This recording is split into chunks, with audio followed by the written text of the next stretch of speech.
2017 সাল কেঁপে উঠেছিল বিশ্ব ফুটবল।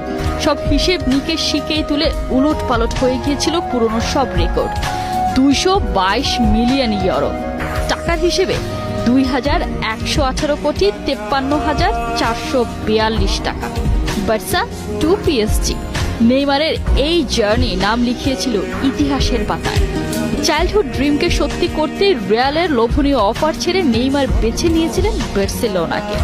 মেসি সুয়ারেজের সাথে যুক্ত হয়ে গড়ে তুলেছিলেন শক্তিশালী ট্রায়ো এমএসএন। ব্রাজিলিয়ান সুপারস্টারের সুযোগ ছিল এই ট্রায়োকে আরও অপ্রতিরোধ করার, অথচ কিনা ছাড়লেন ক্লাব। তাহলে কি ক্যারিয়ার নয়, বরং টাকার লোভ?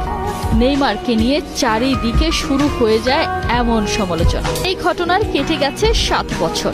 সেই নেইমার পিএসজি ছেড়ে পাড়ি দিয়েছেন সৌদি আরব। প্রশ্ন হতেই পারে, এত বছর পর আবারও কেন সেই আলোচনা?